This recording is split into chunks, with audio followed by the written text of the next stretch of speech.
Hey, morning, folks. It's Brian. Oh, I was beaten off. A head cold, or I guess it could have been allergies as well, but it was really, really bad yesterday. And I thought, every once in a while I was feeling better. But yeah, we can play tonight. I can handle this. I can handle this. And then it would hit me again later on. Oh man, my nose running. So in fact, you can tell I'm so stuffy. And excuse me.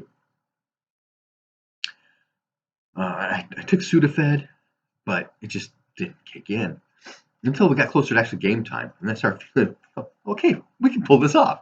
So I've been working on some prep stuff during the day. Well, actually, during the whole week. But so we got rolling.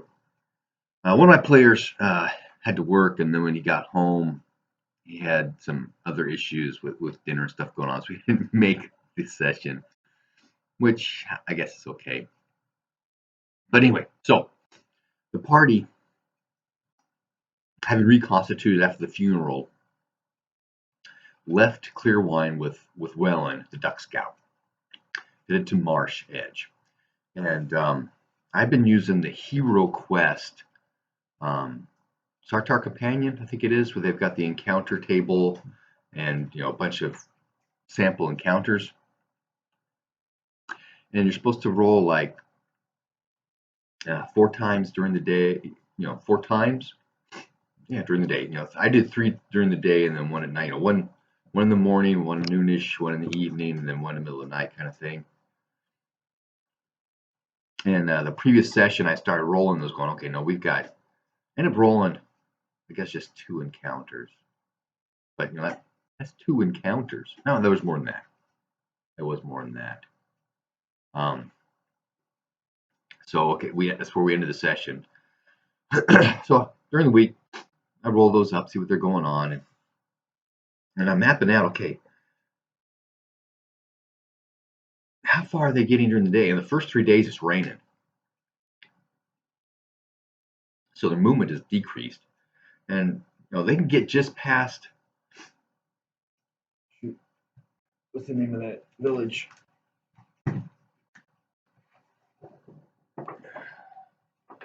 You're gonna make me break my glasses out, aren't you? Curses. There we go. Okay. Yeah. So on the first day, they can get just past Bayberry, and then possibly to the old tower the next day, and somewhere between Good Plate Inn and not Grey Dog, but the village just south of there. And I'm going, I think we're going to be camping out. Why not just take a short day, stay at Bayberry, stay at Quackford, stay at the Good Plate Inn. I mean, these places are spaced out such that people should be stopping there, right? So, based on those situations, they're not going to have any encounters in the night because they're staying at the temple. Oh shoot, I'm sorry, my nose is running again. And the old tower is rumored to have bandits or undead or brew or something in them, right?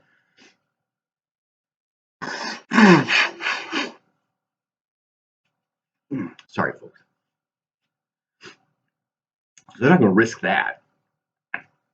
So a couple of the counters just went away because they're in the middle of the night. And middle of the night at Quackford, what's going to happen? Not monsters attacking. So we do that, but there was an attack in the middle of the night at Swordvale Village. Army of undead. Now I can see, because they're close enough to the marsh at this point, that I can see an actual army, because it's Hero Quest, right? So you've got these huge parties of things because heroes could take on huge parties of things. And another one was a troll war band, right? You've got this Zraxrani Rune Lord Priest, a great troll, 6 more dark trolls, including a magician, which I converted over to a shaman, and then 20 trollkin. Now, obviously, on a normal party, that's just going to shred them up. But I can see something like that attacking a village. But I ended up just tossing that one out. Also, throwing in some renderization on how many dark trolls were and how many trollkin, that kind of thing. But you're always going to get that Zerax, Rune Lord Priest, and the Magician, and that Great Troll. Those three are the core, and that alone should make mincemeat of a party, right? Anyway, so since we're talking about an army of undead, I decided, okay, so we're not going to do this round by round kind of thing, but I'm not going to do the whole battle system we did reading the Battle of Five Queens. I wanted something more, not generalized, that's the word, but something kind of in betweenish, for skirmishing. So what I did is I simply did an opposed roll of the undead. We're talking about zombies and skeletons, so it's their dex times 5, right? Against the parties, whatever they're doing. There was the one guy who, one party man, the new sorcerer, new sorcerer. I cast strength on myself and was slinging, right? And two of the party were protecting the wall in case they were able to breach the wall, or were watching the gate, because there was a group of defenders at the gate because they're concerned about the gate getting broken in. And then there's the hunter, Subutai. He's shooting his bow and arrow. Of course, they didn't do a whole lot. And the rest was doing some disruption spells from up top, that kind of thing. So I rolled to see, okay, how many rounds are we going to do? And it looked like 9, so I was initially planning on. And it was going to take 3 rounds before there was some kind of break-in at the gate, so that the melee fighters can get down there and rumble things up. And then I rolled, so we do an opposed roll. If the players win, no problem, because they're destroying skeletons and zombies. We don't need to keep track of that. But if they lose, then they're going to take damage. And I rolled a d10 to see what kind of damage they're taking. Was it a d4, d6, d6 plus 1, that kind of thing. And that was my mindset. And then at the end of the battle, you add up all the damage. You subtract 2 every time they took damage, because people are casting healing spells. And one of the mechanics I'm experimenting with is adjusting magical healing. The book talks about how you can only do first aid on a wound once, but you can cast heal 1 on it 1,000 times. I don't think so. So I merged those 2 rules. You're going to do first aid on a wound once, and you can only heal it magically once. That kind of thing. To help bring in that mechanic of, okay, every week you heal your healing rate. Otherwise, nobody's healing on the healing rate because they just magical heal, that kind of thing. So I've been experimenting with that, and I guess that's one reason why Lars died. But so that's how I mechanically was trying to work out this skirmish kind of thing. I should talk to Grant about his skirmish rules. I forgot. He's got something like that already. Maybe I'll use that next time. But so we got first round.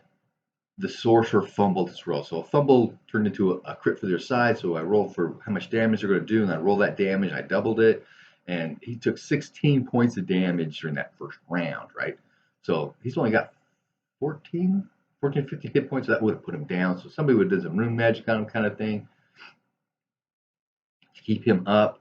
So I was able to swipe off like 10 of those. And taking, a couple of them take damage during the round. And Glar only took damage once, but it was 8 points. So that means he's still got 6 left over at the end of the combat, right? Rester didn't take any damage. Subutai took damage once. It was like 7 points, so he was down to 5. But the sorcerer took damage like 4 or 5 times.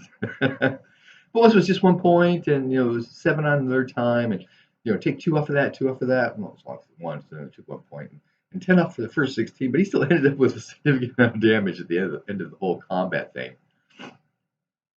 So he's not feeling too hot. Another Took have got some damage too. There it comes. The army runs off. The party gets some sleep. They sleep in a bit to catch up on their sleep, and then the next morning, okay, where did these guys go? So they send their hunter out to track, see where the army went, see where it was headed, and the army was actually headed northwards into the hills, towards not quite towards Roomgate, because that's the way the road goes, but they went to the hills towards the north, not towards the west, which is towards Marsh Edge and the marsh itself. So they followed this trail for about an hour. It continued on. So they come back. Do we rest here for a week to heal up the rest of this damage, or do we go ahead and travel to Marsh Edge, try and take it easy, be safe, that kind of thing? And they eventually decided to go ahead and head to Marsh Edge. Marsh Edge is less than a day away. Get there, no encounters. So I stole a picture of a village off the internet. Here's Marsh Edge. They go and visit the grandma duck, Welland's grandma, who's a duck, right? And she's really suspicious of a number of people up on her edge of the village. They spend the night with her. She feeds them. Spend the night with her. Next morning, she lets a little more out about things that she's concerned about, people and places. And so marked on the map, these are the people that she doesn't like. Never liked these people. These people used to be really nice, but something happened recently. Now they're really weird and acting strangely, right? And then this other family, their boys are out at night doing who knows what. Don't trust the blacksmith. Don't trust this other guy. There's somebody new in town, living in an abandoned house by the chieftain's longhouse. And that kind of thing. So they're going through and we're barking stuff out, pointing things out. People have got their little yard birds and stuff like that, watching things. There's a boy cutting wood. The redsmith is out doing his thing with a couple of boys. And nobody's really engaging with them. One of the boys did look up and wow, strangers, hey, the blacksmith, get back to work, what are you doing? Wasting my time. And then they come around, the path goes by that abandoned house with the new folks in it, to the chieftain's house. They introduce themselves to the chieftain's house. He's a bit grim, isn't very trustful at first, sits down on the porch with them, kind of deal, out front kind of deal. But eventually he warms up to them. And so they start changing a little bit of information, and he invites them to feast that night in their honor of coming to visit their village. But as they went by that abandoned house with the new folks in it, perception rolls were made, and a restaurant got special. So one thing is they would have noticed that all of the shutters had been closed. That was what the perception was for. Everything's all closed up. But a restaurant noticed that behind the shutters, there's actually a blanket or something hanging over the window to completely black it out. So from there, they head south through the village, point out a couple of other places. There's the inn. So they go to the inn, buy some drinks, sit around, listen and talk, kill some time, describe a couple of places down there. Then they start investigating some more of the village, come around, and there's this large house. It's kind of like a bed and breakfast. And this is where another duck family is. Oh, a duck couple. They're older couple. Very friendly. They see them, and this is the cousin of Darwin. He said, no, there's something strange going on. So they have a big talk about stuff. She has not seen so much down here other than just people disappearing. This is the more farming edge of town. And, abandoned farms here and there. Over the past year, this has been happening. People disappearing. Some coming back. And these are the ones who are acting strange kind of thing, right? And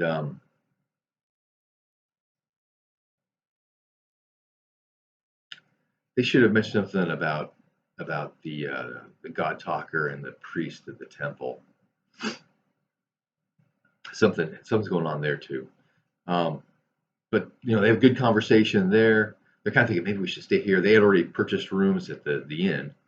They're thinking maybe we should stay here. Bed and breakfast, ducks were asking for help, that kind of thing. But then they head back to the chief. Gets dusk. Head back to Chieftain's for dinner. The chieftain and his family are there. Chieftain's got a bodyguard kind of guy stand back behind him.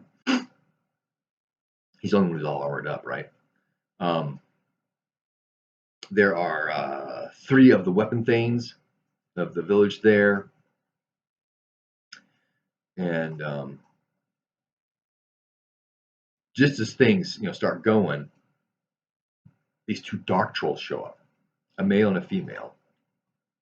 Male's got one of those troll maul things, and he leans it down by the door against the wall. The female's got a mace, she's unarmed, everybody's wearing their sword, kind of thing. And they come in, and the chieftain gets up, and he goes and greets them. These are his friends. And the party kind of figures out, okay, the blacked out have the dark trolls because they're trying to stay away from the sun kind of thing. So that starts to mesh together a bit. And then there's some talk, and as the drinking goes on, they have songs about the lefty. Oh, one of the players kept asking about the undead armies if anybody they had problems. Well, they've had some problems. They're close to the marsh. They come out from time to time, but nothing recently or anything specific. So it wasn't this undead army that hit Stormvale did not come through here and hit these guys on the way kind of thing. I think is what he's trying to figure out. Is there any other connections? Is there anything going on?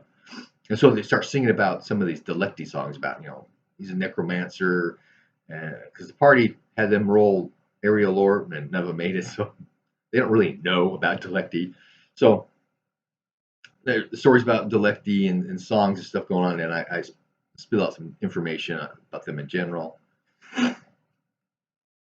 And the party is putting together this whole undead theme from something besides what's been happening here. And I don't remember what it was, but they're trying to put together that there might be some undead thing happening here, right? So anyway, that night goes on. The chieftain starts spilling a little more about what he's thinking. He thinks there's some kind of cabal in town with the priests and somebody else. I don't remember who it is.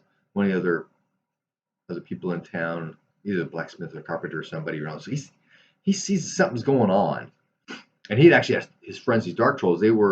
He fought with them at the siege of Nochet. So when that pops up, a couple of players were at the siege of Nochet. So there's lots of war stories going on and that kind of thing. So there's a real good vibe going for this evening. And after that evening's done, they head back to the inn and go to their rooms. Then there's some group discussion among the players about, okay, so let's kind of just hang low for like a week so they can get their healing rate, roll done, and then, walking around, visiting with people, doing some investigation kind of stuff, but not really, getting their nose stuck into anything. So I'm thinking we'll just narrate through the week, but I've got some things that are going to happen before that gets done. And so that's where we ended the session, with them having gone to their rooms for the night. And we'll see what happens next. Happy gaming.